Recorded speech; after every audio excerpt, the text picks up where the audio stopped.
বলিউড হলিউডের জনপ্রিয় অভিনেত্রী প্রিয়াঙ্কা চোপড়া এখন স্বামী সন্তান নিয়ে মার্কিন মুলুকেই বাস করেন। তবে পরিবারের সঙ্গে সাক্ষাৎ ও কাজের কারণে তাকে প্রায়ই ভারতে আসতে হয়। বলা যায় অভিনেত্রী নিয়মিতই ভারত যুক্তরাষ্ট্র যাতায়াত করে থাকেন।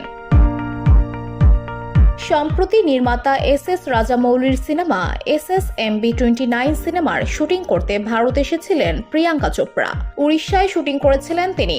মুম্বাইতে ফেরার সময় উড়িষ্যার বিশাখাপত্তনম বিমানবন্দরে একটি চমৎকার ঘটনার সাক্ষী হন অভিনেত্রী।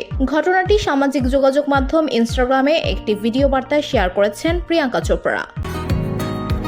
বসুন্ধরা, উত্তরা, বনশ্রী, কুড়িল ও বাড্ডা সহ রাজধানীর বিভিন্ন স্থানে অভিজাত ও অত্যাধুনিক মানের ফ্ল্যাট কেনার এক নির্ভরযোগ্য প্রতিষ্ঠান প্লেজেন্ট প্রপার্টিজ লিমিটেড।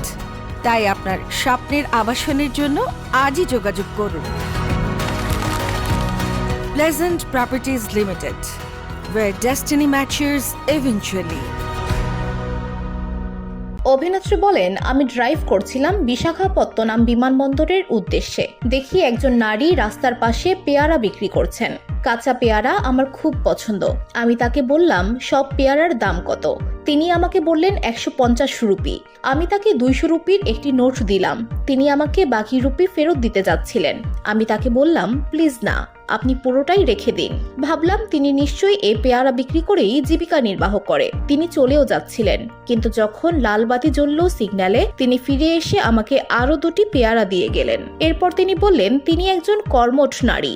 তিনি কিন্তু চ্যারিটি চাননি। বিষয়টি আমাকে অনুপ্রাণিত করেছে। উল্লেখ্য, রাজামৌলির SSMB29 সিনেমায় প্রিয়াঙ্কা কেন্দ্রীয় চরিত্রে অভিনয় করছেন। তার বিপরীতে আছেন দক্ষিণী সিনেমা ইন্ডাস্ট্রির সুপারস্টার মহেশ বাবু। এটি হতে যাচ্ছে রাজমৌলির SSMB29 রেকর্ড পরিমাণ বাজেটের cinema. VOD Bangla news desk.